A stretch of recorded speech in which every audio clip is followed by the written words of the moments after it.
Messieurs, chers collègues et chers amis, nous sommes heureux de vous recevoir aujourd'hui pour cette deuxième édition des rencontres de l'Institut de la finance durable, placé sur le patronage de Monsieur le ministre de l'Économie et des Finances, que je veux remercier sincèrement d'avoir pris le temps sur un agenda très chargé pour introduire les débats de cette journée. Je voudrais remercier également l'ensemble de nos adhérents, entreprises, institutions financières qui soutiennent notre action. Merci également aux intervenants qui ont accepté de participer aux discussions et aux débats tout au long de la journée. Et merci aux équipes de l'IFD pour le travail accompli au cours de ces 2 dernières années et pour la préparation de cet événement. Il y a 2 ans, lorsque nous avons créé l'IFD, nous nous étions fixés plusieurs objectifs. En premier lieu, installer une approche de la transition écologique qui s'inscrive dans une vision industrielle et économique renouvelée et qui se démarque de la démarche morale, entre guillemets, qui l'a trop souvent caractérisée et conduit à des impasses. Poser les bases d'une économie politique permettant la réalisation de la transition tout en s'inscrivant dans les objectifs de réindustrialisation et de souveraineté du pays. Enfin, assurer un dialogue permanent entre les acteurs de ces transformations, à savoir l'État, les entreprises et le secteur financier, dialogue qui est indispensable pour une action efficace et une acceptabilité sociale des transformations à opérer. Ces 3 objectifs sont plus que jamais d'actualité. Tout d'abord, le contexte géopolitique, caractérisé par une compétition, voire des affrontements au sein d'un monde devenu multipolaire, place les questions de souveraineté au centre des politiques de chaque pays. Au cours des 30 dernières années, nous avons pu croire ou feindre de croire que le doux commerce, pour reprendre l'expression de Tocqueville, l'efficience de la main invisible du marché permettrait à eux seuls de solutionner les problèmes environnementaux et sociaux. Cette époque est clairement révolue, sous l'impulsion depuis une dizaine d'années des USA et accélérée dans la dernière période, qui ont remis en cause les principes de libre-échange et réintroduit une vision protectionniste de l'économie. Ensuite, faire la transition écologique implique de réaliser une révolution industrielle à l'échelle planétaire. Il faut réinventer l'énergie pour sortir des énergies fossiles, changer les produits et les modes de fabrication, transformer les usages. L'enjeu pour chaque pays est d'opérer ces transformations en renforçant sa compétitivité. Comme lors des précédentes révolutions industrielles, celle-ci fera des gagnants et des perdants. C'est une opportunité pour la France qui dispose, grâce à son système énergétique, d'un des dispositifs les plus compétitifs et les plus décarbonés au monde. Pour réussir cette transformation, il faut, je l'ai dit, mettre en place une nouvelle économie politique fondée sur une responsabilité renouvelée des 3 acteurs clés que sont l'État, les entreprises et le secteur financier. L'État doit pleinement assumer son rôle de stratège en inscrivant ses politiques industrielles et économiques dans une vision de long terme. Planifier ne signifie pas administrer, mais fixer un cap, structurer les incitations réglementaires et fiscales et garantir une mobilisation cohérente des ressources. Au niveau européen, il faut passer d'une coordination par la norme à une véritable politique industrielle qui associe les États et les entreprises, je dirais comme c'est le cas aux USA ou en Chine. Les entreprises sont en première ligne pour réaliser ces transformations. Ce sont elles qui conçoivent les solutions technologiques et industrielles à mettre en œuvre. Elles doivent dorénavant intégrer leur impact en termes d'environnement. Et les émissions de CO2 doivent être gérées comme une ressource rare, au même titre que le cash ou les fonds propres. Décarboner l'activité devient ainsi une variable clé des stratégies d'entreprise. Certains voudraient que la finance, à elle seule, transforme le monde. Ceci n'est ni possible, ni même souhaitable, car cela voudrait dire que l'on passe de la démocratie à la plutocratie. Le rôle du secteur financier, c'est d'abord et avant tout d'allouer efficacement le capital nécessaire aux investissements considérables requis par la transition écologique. Cette mobilisation des ressources financières nécessite une approche et un cadre d'analyse adéquats. L'enjeu, ce n'est pas, comme certains le disent, d'allouer les capitaux à ce qui est déjà vert. L'enjeu, au contraire, c'est d'allouer d'abord les ressources à ce qui est brun, c'est-à-dire aujourd'hui près de 90% de l'économie, pour qu'elles deviennent progressivement vertes. La finance durable, ce n'est pas financer quelques activités limitées. La finance durable, c'est contribuer à la transformation progressive de l'ensemble de l'économie. Pour parvenir à cet objectif, 2 éléments sont essentiels. En premier lieu, innover dans les techniques de financement. Les investissements à réaliser comportent des aléas technologiques élevés et une rentabilité incertaine. Combiner l'apport en liquidité des investisseurs privés et des garanties de l'État est clairement une solution permettant de renforcer l'engagement du secteur privé. J'ajoute qu'il faut que les investisseurs acceptent de revoir les normes de rentabilité définies dans les années 90, les fameux 15% de rendement des fonds propres, qui, je le rappelle, à l'époque, étaient définis pour être le double du taux sans risque, depuis qui était de 7%. Ces normes avaient déjà un sens très limité, mais face aux investissements à réaliser, leur horizon, leur nature, leurs risques, ils sont, soyons clairs, tout à fait incompatibles. En second lieu, il nous faut un cadre commun pour analyser les performances des entreprises et la validité des plans de transition. La standardisation des méthodes d'analyse extra-financière est un prérequis dans cet objectif. Il faut en effet que l'ensemble des intervenants, entreprises, analystes de banques, d'investisseurs ou de banques ou agences de rating partagent le même référentiel.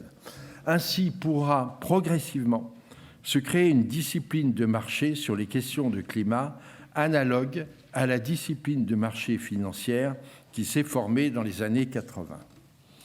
Au niveau européen, des piliers structurants du cadre réglementaire font l'objet d'une revue pour en adapter le périmètre de mise en œuvre et simplifier leur contenu.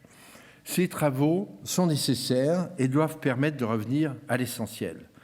L'essentiel, c'est de parvenir à un référentiel d'analyse des stratégies qui soit commun à tous les acteurs et qui permette de piloter les entreprises en intégrant l'objectif de décarbonation.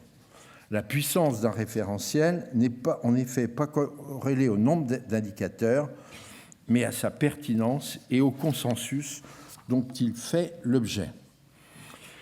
Nous avons créé l'Institut de la finance durable dans l'esprit d'amplifier l'action de la place de Paris.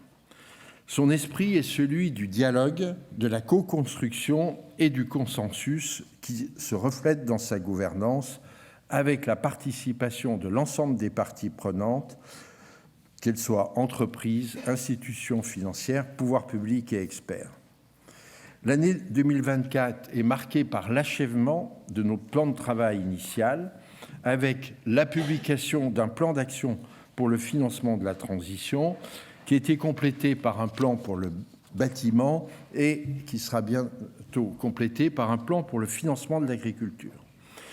Ensuite, dans le cadre des travaux pour standardiser les méthodes d'analyse extra-financière, l'IFD a publié en novembre 2024 le rapport Guide pour l'analyse de la performance des entreprises en matière de transition carbone dans le cadre d'un groupe de travail présidé par Philippe Sedmon, président de l'AFG.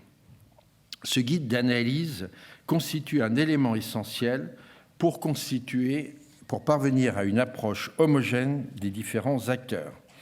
Nos travaux sur la gouvernance des entreprises ont donné lieu à un rapport publié il y a maintenant un an et enfin a été publié un rapport sur la trajectoire des banques en matière de financement des énergies fossiles. L'ensemble de ces chantiers sont animés par les équipes de l'IFD en étroite collaboration avec les organisations professionnelles et aussi avec une concertation au niveau européen. Nous avons, au mois de décembre, tenu la première réunion de nos partenaires européens d'Allemagne, d'Espagne, d'Irlande, mais aussi de Royaume-Uni et de Suisse, afin de se concerter et parvenir à une position commune, notamment dans le cadre des travaux de révision dits omnibus des directives européennes. Réaliser la transition écologique nécessite de s'inscrire dans une vision de long terme. C'est dans cet esprit qu'a été construite cette journée. Elle débutera par une discussion sur la nature et le mode de développement économique à mettre en place. Seront ensuite abordés les enjeux par grandes filières industrielles ainsi que les leviers pour bâtir un pacte social équilibré. L'après-midi fera le point sur l'évolution du cadre réglementaire et ses perspectives avant de s'ouvrir sur une discussion sur la nature des coopérations entre les pays développés et les pays émergents. 2 ateliers parallèles permettront également d'explorer le rôle des plans de transition pour les entreprises et les conditions d'un marché efficace des crédits biodiversité et carbone. Ces rencontres sont un des moments pour avancer dans cette réflexion commune de place. Elles offrent une plateforme d'échange et de réflexion sur les enjeux cruciaux du moment. Monsieur le ministre, cher Éric, je vous laisse maintenant la parole afin de lancer cette journée dédiée au financement de la transition écologique. Je vous remercie de votre attention et vous souhaite de belles rencontres.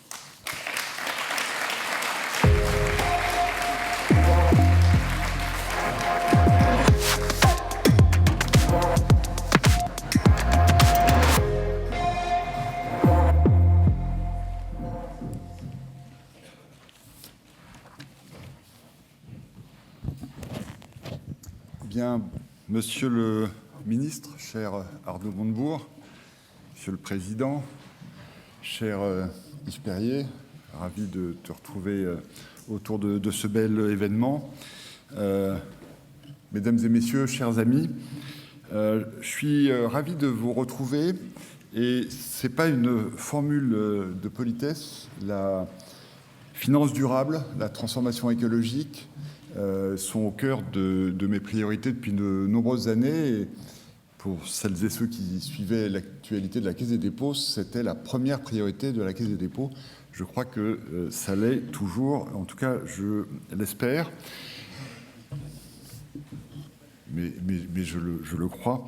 Je veux vous dire en introduction de cette journée, à un moment où il y a un peu de scepticisme et un peu de doute, que notre pays maintient cette ambition et la porte au plus haut niveau, puisque je vais devoir vous quitter dans quelques minutes pour un nouveau conseil de planification écologique placé à l'Élysée sous la présidence du président de la République et auquel vont participer une bonne partie des membres du gouvernement. Donc cette ambition de transformation écologique demeure, et je dirais même que dans un monde où les évolutions des États-Unis, de la Chine, de la Russie peuvent inquiéter, nous ne transigerons pas sur nos valeurs et sur notre ambition, qu'il s'agisse de la transformation écologique, mais aussi de l'inclusion et de la diversité. Ceci, pour être tout à fait clair, je reviendrai sur les épisodes récents qui peuvent agiter certaines entreprises, légitimement d'ailleurs, parce que ces évolutions sont évidemment dommageables, mais nous devons continuer à porter le drapeau, d'autant qu'on voit bien l'effet du dérèglement climatique et du dérèglement de la biodiversité. Vous le voyez dans vos diverses responsabilités et on le voit évidemment dans ce ministère. On a eu pas mal de réunions pendant le week-end. J'ai découvert que l'activité de ministre était vraiment une activité à plein temps pour celles et ceux qui en doutaient. Les dérèglements que nous voyons en ce moment ont un impact beaucoup plus important que les années passées. On l'a vu à Mayotte, on l'a vu à La Réunion avec Chido, on le voit avec ce qui s'est passé dans les Hauts-de-France. L'évolution de nos écosystèmes, la réduction de la biodiversité ont un impact majeur. Et cet impact, il est important sur la vie quotidienne de nos concitoyens, mais il est aussi important sur l'économie. Et j'écoutais avec intérêt Yves Perrier, qui est un maître en la matière, parler de la rentabilité du capital dans un monde de transformation écologique. Il y a un chiffre qui est très clair et qui fait réfléchir. En plus, c'est un chiffre qui vient du réseau des banques centrales. Donc, c'est un réseau tout à fait sérieux et qui considère que si le réchauffement sur la pente actuelle est 3% en 2100, le PIB mondial aura diminué en 2050 de 15 points. De 15 points. Ce qui fait dire à Patrick Artus, un de nos économistes les plus réputés, que le meilleur investissement qu'on puisse faire, c'est bien l'investissement dans la transformation écologique, climatique et dans la protection de la biodiversité, parce que si on ne le fait pas, je ne sais pas comment on peut avoir une croissance économique avec une destruction de 15 points du PIB. Enfin, si quelqu'un sait faire ce calcul, je veux bien qu'on me raconte. Au point d'ailleurs que, si on regarde les dégâts occasionnés par Chido, c'est entre 650 et 800 millions d'euros. Dans les Hauts-de-France, c'était 640 millions d'euros. Et on commence à avoir un problème d'assurabilité de nos collectivités et de nos entreprises compte tenu de ces évolutions. Donc, le coût de l'inaction est bien inférieur, évidemment, au coût de... Le coût de l'inaction est bien supérieur au coût de l'action. Alors, je ne vais pas développer longuement ce point, mais le contexte de tension géopolitique, évidemment, nous place dans une situation qu'on pourrait penser comme étant une situation défensive. Vous avez peut-être vu que j'ai eu le privilège d'accompagner le président de la République dans son voyage à Washington, et quelques heures passées avec la nouvelle administration américaine montrent que nous faisons face à des vents contraires. Et d'ailleurs, vous avez peut-être, pour certains d'entre vous qui êtes dans de grandes entreprises, reçu un courrier dont la valeur juridique est incertaine, mais nous sommes en train de regarder, demandant d'abandonner nos valeurs, que je rappelais en début de ce propos, d'inclusion, de diversité, si nos entreprises veulent concourir aux États-Unis. Sachez que, vraiment, nous prenons ça très au sérieux, et nous soutiendrons les entreprises dans ces débats, mais je veux aussi dire que c'est un sujet sur lequel il ne faut pas seulement être défensif, et il faut aussi être offensif. Et j'en veux pour preuve ce qui s'est passé récemment en Grande-Bretagne, où un fonds de pension, People's Pension, travaillait comme gestionnaire d'actifs avec State Street. Et State Street, pour ne pas les nommer, a décidé d'abandonner ses références à l'inclusion, à la diversité, à ce qui fait les valeurs européennes. People's Pension a décidé de retirer son mandat à State Street et, tu le sais sûrement, cher Yves, après un appel d'offres, le mandat a été attribué à Amundi. Et donc, alors Amundi, c'est un exemple en passant. Évidemment, ma fonction m'interdit de faire de la publicité, mais en l'occurrence, un grand gestionnaire d'actifs européen. Un grand gestionnaire d'actifs européen. Et donc, je pense que non seulement nous devons continuer, pour les raisons que j'ai indiquées, à porter haut notre drapeau et nos valeurs, mais c'est aussi une façon d'augmenter notre poids dans l'économie mondiale, parce que je garde la conviction que la plupart des pays de la planète vont continuer dans ces trajectoires. Je pense aussi d'ailleurs qu'aux États-Unis, le sujet est plus compliqué qu'il y paraît, et quand on parle avec les grands élus, ils expliquent que le mouvement des villes aux États-Unis est un mouvement qui porte la transformation écologique, et que le débat, évidemment, à l'intérieur des États-Unis va se développer.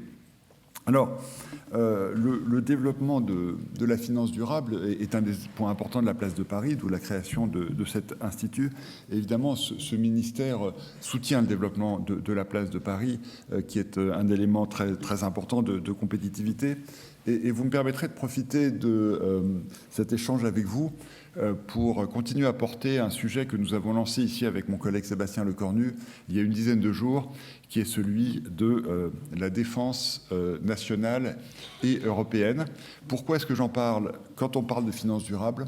Eh bien parce qu'il faut absolument que l'ensemble de la place bouge sur ce sujet. Je sais que l'Institut de la finance durable a été précurseur dans ce domaine.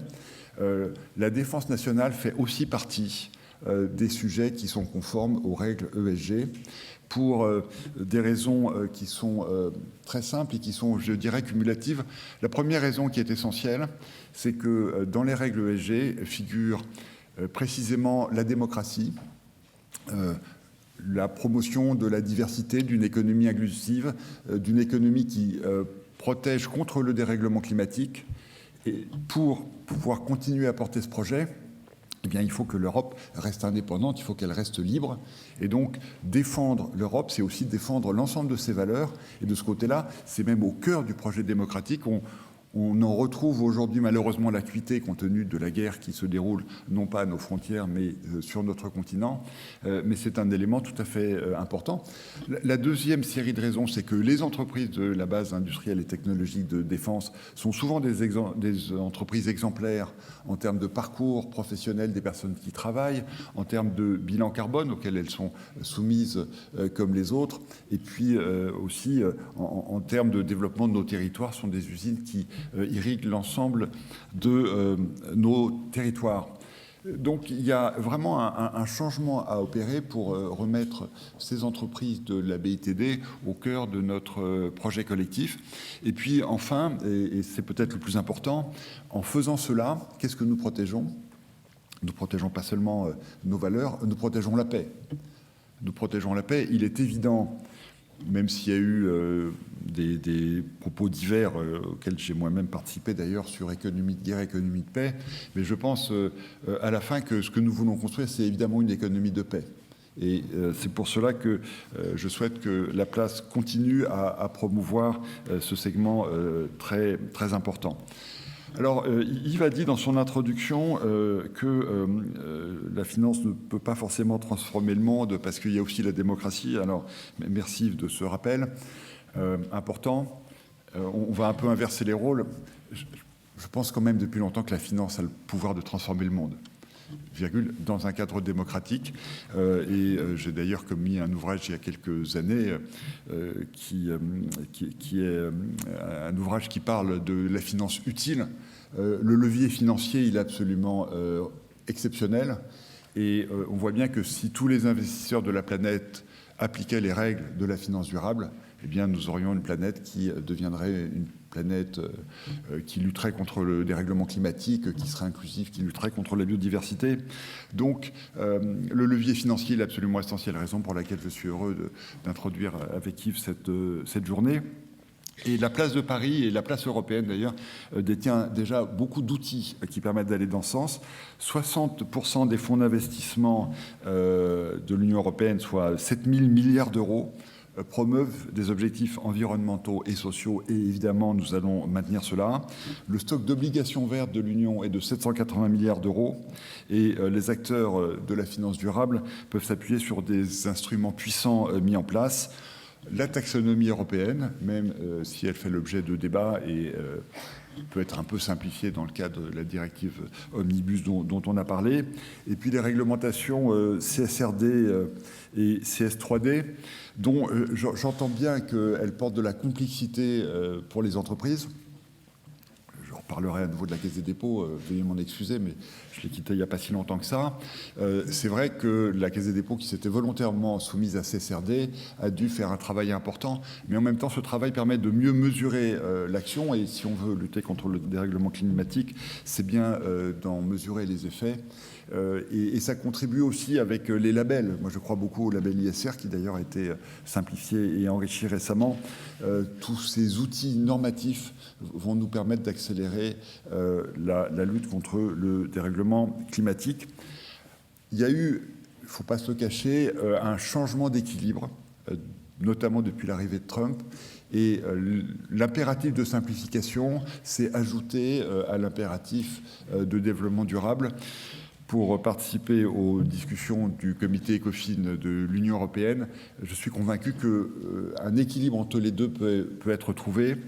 Il faut effectivement simplifier la vie des entreprises, mais nous ne devons pas abandonner cet objectif de normes, de chiffrage de l'action qui permet d'avancer vigoureusement dans l'objectif que je rappelle. Nous souhaitons arriver en Europe à une économie décarbonée en 2050. J'aurais d'ailleurs pu commencer par là, si tant est que cette action que nous menons avec la place de Paris, avec nos collègues européens, vise à avoir une économie décarbonée en 2050. Et ne nous laissons pas abuser par le fait que certains pays sur ce chemin peuvent avoir des allers et des retours. Si on regarde ce qui se passe en Chine, La Chine, malheureusement, continue à construire des centrales à charbon, mais plus avancée que nous en matière de véhicules électriques, plus avancée que nous en matière de beaucoup de technologies. Et donc, moi, je pense que l'ensemble de la planète va finir par se mettre dans cette trajectoire. C'est une question de survie.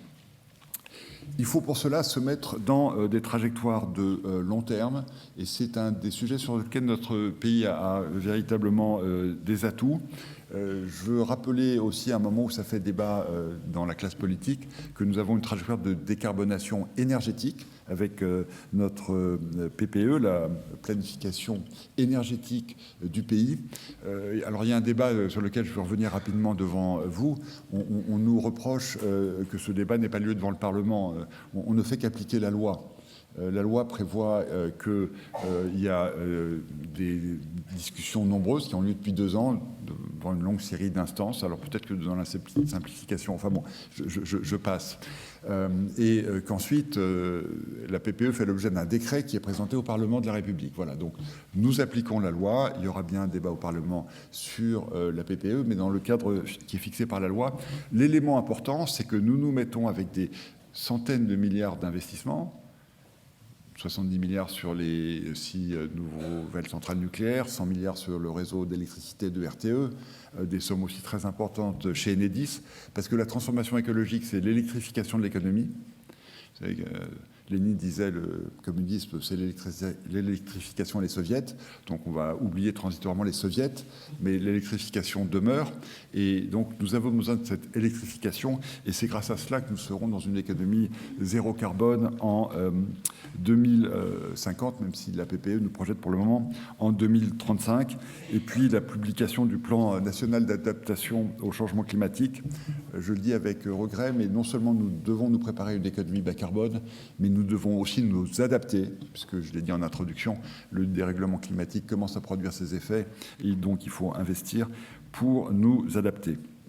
En conclusion, je veux remercier l'Institut pour la finance durable. Je veux vous remercier toutes et tous pour les travaux que vous faites. Sachez que vous trouverez toujours dans cette maison une oreille attentive, parce que si la finance est un levier efficace pour décarboner le monde et lutter pour la biodiversité, le ministère qui en a la charge peut, en étant à l'écoute, mettre en place les outils réglementaires et autres, et surtout veiller à ce que l'atmosphère de la place reste une atmosphère qui encourage la finance durable, la lutte contre le dérèglement climatique et soit favorable à la biodiversité. Je vous souhaite une très très bonne journée de travail et je vous remercie de votre attention. Merci.